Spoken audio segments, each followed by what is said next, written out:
तो दूसरे के बच्चे ऐसे कटते रहें, उनकी गर्दनें कटती रहें, किसी को कोई फ़र्क नहीं पड़ता। जिस दिन अपने घरों में अपने बच्चे की गर्दन कटती है उस दिन पता चलता है कि चीज़ हुई क्या है। उसको इतने साल की जेल होगी और इतना बड़ा जुर्माना होगा। ये मामला फिर वैसे ही ठंडा हो जाएगा जैसे इससे पहले इंसिडेंट हुआ था, उससे पहले इंसिडेंट हुआ था और उससे पहले इंसिडेंट हुआ था। किचन में अगर छुरी रखी है तो आप अपने घर के छोटे बच्चे को दे देंगे, जी बच्चे आप यूँ यूँ करें, वो कर रहे हो, बजाय इसके कि आप ट्रैफिक पुलिस वाले को आप ब्लेम करो। आप अपनी वही चालान अगर 5,000 रुपये का होता तो हर किसी के सर पे आपको हेलमेट नजर आएगा।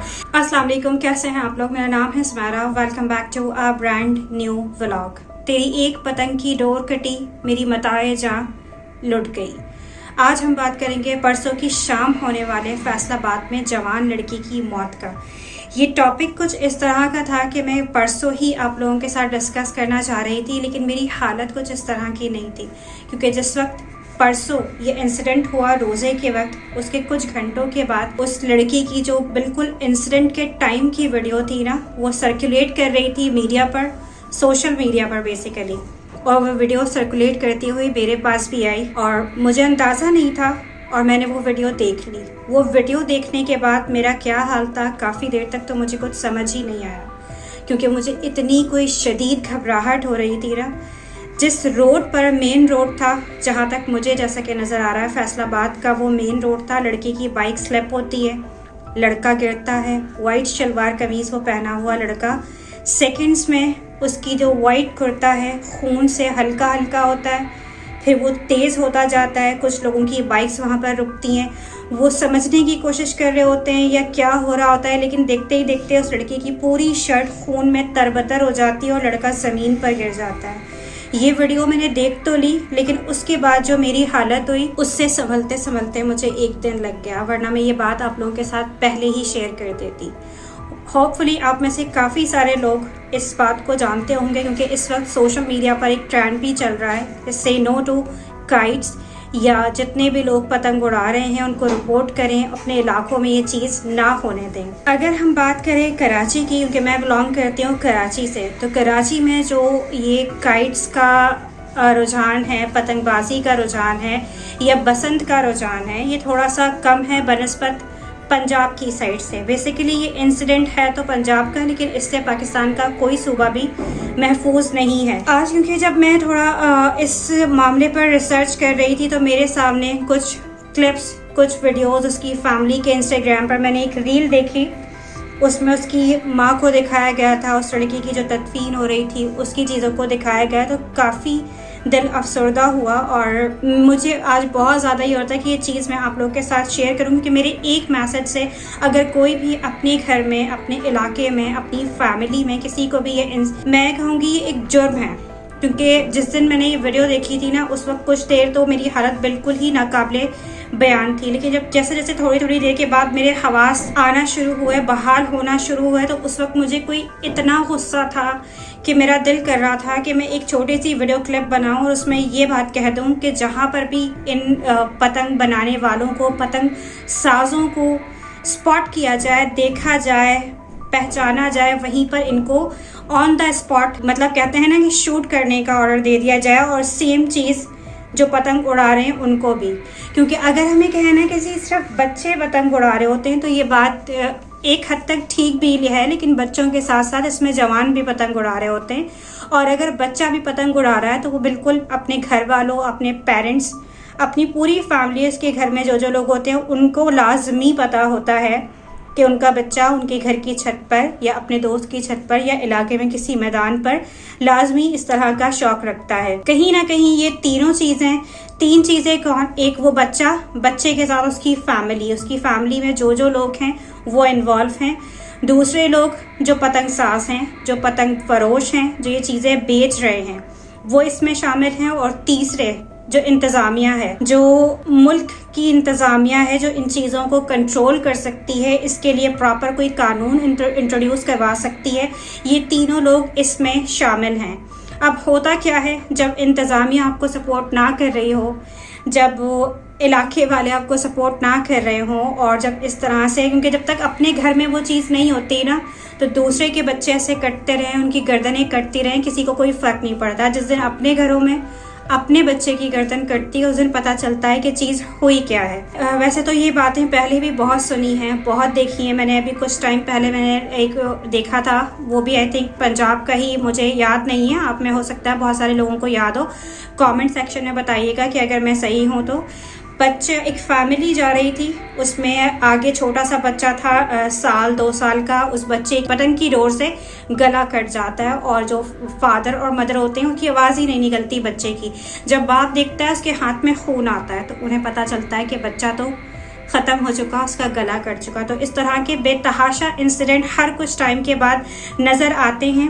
एक मैं पोस्ट देख रही थी, उसमें पुलिस वाले थे, वो एक सेफ्टी के तौर पर उन्होंने बाइक के ऊपर एक तार सी इस तरह से लगा दी थी। तो क्या ये हल है? एक कानून होना चाहिए, एक कोई भी कानून पास किया जाए, एक्सट्रीम लेवल पर ना हो, लेकिन एटलीस्ट इतना बड़ा जुर्माना आयद किया जाए। चाहे वो बच्चा पतंग उड़ा रहा है तो ऑब्वियसली उसकी फैमिली भरेगी।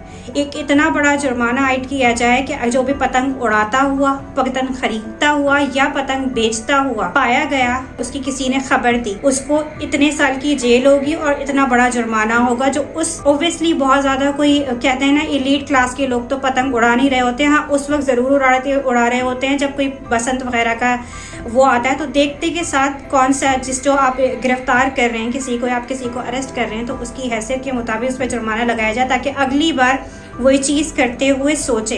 क्योंकि अगर इसी तरह बस छोड़ते रहेंगे, 2-4 दिन चीज़ों का शोर रहेगा और आगे जाके ये मामला फिर वैसे ही ठंडा हो जाएगा जैसे इससे पहले इंसिडेंट हुआ था, उससे पहले इंसिडेंट हुआ था और उससे पहले इंसिडेंट हुआ था। ये चीज़ें फ्रिक्वेंटली चलती रहेंगी, रुकेंगी नहीं। मैं अभी जो कुछ पोस्ट पढ़ रही थी, बेसिकली लाहौर और कराची के पेजेस से की हैं, अगर मुझे टाइम मिला तो मैं उसका स्क्रीनशॉट भी यहाँ लगा दूँगी। एक बहुत फेमस लाहौर का ग्रुप है, इसमें ये कहा गया है, ये कैंपेन चलाएं, ये एक जान लेवा खेल है, लाजमी नहीं कि आपके घर का कोई इसका शिकार हो तभी छोड़ोगे। वही बात आ गई, से नो टू काइट फ्लाइंग। यहाँ पर एक इन्होंने पिक्चर लगाई हुई है और लोग रोक रहे हैं। ओब्वियसली उस लड़के का रोज़ा था, इस पिक्चर में भी दिखाया गया है कि टोपी पहनी हुई है और इस तरह से ना इस्लामिक सा माहौल बताया गया। उस लड़के का रोज़ा था, वो अपनी घर से अपनी फैमिली को क्या कह के अपनी माँ को निकला होगा। अफ्तारी के बिल्कुल एंड टाइम पर वो सामान लेने को जा रहा था और उसको अंदाज़ा भी नहीं होगा, उसको मेरे ख्याल में तो जो मैंने वीडियो देखी है ना, उसे समझ भी नहीं आया था कि उसके साथ उसके गले में हुआ क्या, या शायद समझ में आ गया होगा। मैं इस वक्त वो वीडियो यहाँ पे लगा नहीं सकती, ऑब्वियसली यूट्यूब और इन चीज़ों की कुछ ना कुछ चीज़ें होती हैं। इवन मैंने एक इलास्ट्रेशन अपने टिकटॉक अकाउंट पर शेयर की थी उसी से रिलेटेड, क्योंकि मेरा दिल बहुत ज़्यादा भर रहा था। यकीन करें उसकी रीच ही नहीं है, ऑब्वियसली वो सेंसिटिव कंटेंट है तो इस वजह से उसकी रीच भी टिकटॉक ने रोक दी थी। अगर इस तरह का बायकॉट हो ना तो ये चीज़ें काफ़ी रुक भी सकती हैं। और प्लस एक और चीज़, एक मैंने यहाँ पे वीडियो देखी जो अल्लाह जाने किस गली के इलाके की है। इसमें 2 लोग अपने घर के आगे, एक गली है नॉर्मल सी, मैं वो वीडियो लगा नहीं सकती, इसमें 2 लोग अपने घर के आगे कुछ काम कर रहे होते हैं। इतने में 3 बच्चे आते हैं। अच्छा, बच्चे मासूम होते हैं लेकिन बच्चों को समझाना, उनको समझाना कि क्या चीज़ सही है और क्या चीज़ गलत है, ये हम बड़ों का काम होता है, घर के पेरेंट्स का काम होता है। इन बच्चों जो उड़ा रहे थे, जो ये बच्चे लेकर जा रहे थे, इनके बड़ों का काम है। 3 बच्चे आते हैं, उनके हाथ में कुछ पतंगे होती हैं, तो उनमें से जो एक आदमी होता है वो बढ़कर आता है, उस बच्चे के हाथ से पतंग छीनता है और ऑब्वियसली उनको डांटता वाटता भी होगा और वो पतंगे फाड़ के फेंक देता है। बच्चे डर के भाग जाते हैं। यही काम इनके घर वालों को भी करना चाहिए और इसी तरह जितने भी बच्चे ऐसी चीज़ें कर रहे हैं उनके घर वालों को करना चाहिए। किसी सूरत पतंग नहीं उड़ाने देनी चाहिए, क्योंकि यहाँ तो आप लोग समझते हैं कि जी यार मेरी पतंग कट गई, बच्चे एक दूसरे से बात कर रहे होते हैं, उसने काट दी, इसने काट दी, ये वाला मांझा और ये वाली डोर, ये हो रहा होता है, लेकिन वहाँ किसी का गला कट जाता है उस नॉर्मल सी पतंग से। और यहाँ हम ये नहीं कह सकते जी मांझे में वो कांच लगा कर या जो भी चीज़ें होती हैं, जो वर्ड यूज़ किए जा रहे हैं, वो लगाया था तो जी इसलिए गला कट गया। मैं इसकी मिसाल ऐसे दूंगी, अक्सर हम जब अपना कोई भी घरों में धागा यूज़ होता है, थ्रेड जो होता है, चाहे आप अपनी जो फीमेल्स हैं वो जानती होंगी, अगर आप अपनी थ्रेडिंग कर रहे हैं, करवा रहे होते हैं तो अक्सर पार्लर्स में भी लड़कियों के जो बहुत ज़्यादा यूज़ कर रही होती हैं उनके यहाँ पर सनी प्लास वगैरह लगा हुआ होता है या कोई बैंड लगा होता है। क्यों? क्योंकि उस थ्रेड से उनका हाथ कट चुका होता है, नॉर्मल थ्रेड होता है वो, इसी तरह जो लोग सिलाई करते हैं उनको भी अंदाज़ा होगा, अगर आप कोई धागा मजबूत हो और आप उसको ना खींचने से क्या होता है कि अक्सर वो आपके हाथ पर आपकी जो फिंगर होती है उसमें ज़ख्म दे जाता है। तो ये कहना कि जी कांच के डोर वाला मांझा था और वो वाला था, तो ये इंतहाई वो है। अचानक से लगने वाली जो चीज़ होती है ना, थोड़ी सी चीज़ भी, इतना सा पत्थर अगर कोई मेरे ऊपर सर पे खींच के यहाँ पर मरे ना, तो वो नन्ना सा पत्थर भी मुझे बहुत ज़ोर से लगेगा। तो एहतियात हर चीज़ की होनी चाहिए। खेल बहुत सारे हैं, बहुत सारी ऐसी चीज़ें जो इंसान सेफली खेल सकता है, बजाय इसके कि आप यहाँ पर पतंग उड़ा रहे हो और आपने आगे से गुजरते हुए किसी भी बच्चे, किसी बूढ़े, किसी जवान, किसी लड़के का गला काट दिया और किसी की सारी उम्र भर की कमाई को आपने मनो मिट्टी के नीचे भेज दिया। उस माँ की जब मैंने वीडियो देखी थी ना, वो किस तरह रो रही थी। वो एक एजेड सी खातून थी और जहाँ सोशल मीडिया पर वल्लाहु आलम जो गर्दिश कर रही है, मेरे ख्याल में वो शायद फेक न्यूज़ है कि उसकी वालदा की डेथ हो गई है सदमे से, और वो 8 या 6 बहनों का, कहीं 8 बहनें लिखी हैं, कहीं 6 बहनें लिखी हैं, उनका इकलौता भाई था।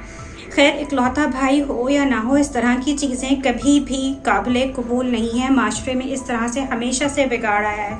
आज ये बच्चा था, कल को किसी का भी बच्चा हो सकता है, हमारा भी बच्चा हो सकता है, आपका भी बच्चा हो सकता है। एहतियात शर्त है। ऐसा नहीं है कि घर में किचन में अगर छुरी रखी है तो आप अपने घर के छोटे बच्चे को दे देंगे, जी बच्चे आप यूं यूं करें, आप डेफिनेटली रोकोगे। तो उसको भी आप इसी एक डेंजरस किस्म के वेपन से कंसिडर करें, चाहे वो पतंग हो या उससे रिलेटेड जितनी भी चीज़ें हैं, और बच्चों को सिखाएं कि ये चीज़ सेफ़ नहीं है।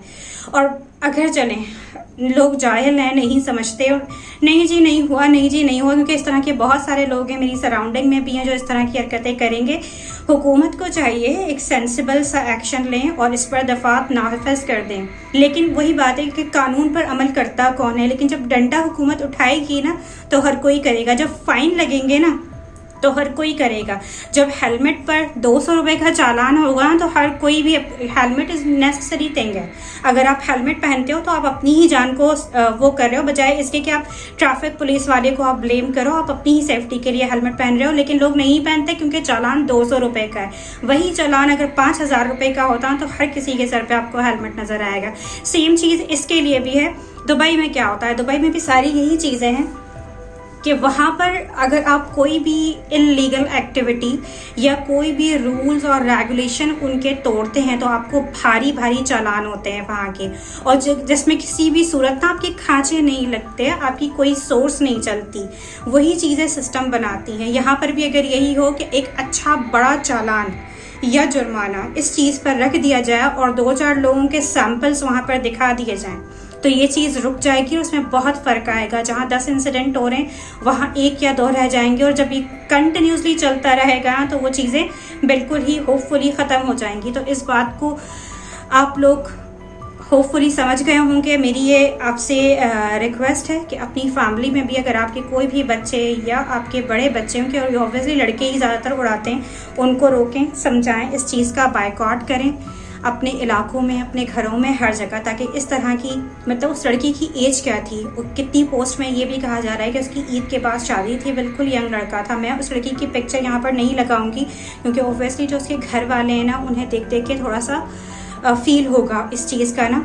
बस मेरा एक यही छोटा सा मैसेज था जो मेरे दिल की बात थी, और मैं चाह रही थी कि जितने ज़्यादा लोगों तक ये पहुँच जाए उतना अच्छा है। वह कमेंट में ज़रूर बताइएगा कि आपको मेरी वीडियो कैसी लगी, आपकी क्या राय है, इजहार ज़रूर कीजिएगा। वीडियो को लाइक, शेयर, कमेंट ज़रूर कर दें। नेक्स्ट व्लॉग में मुलाकात होगी। ख्याल रखिएगा अपना, दुआओं में याद रखिएगा। मेरी तरफ से अल्लाह हाफ़िज़।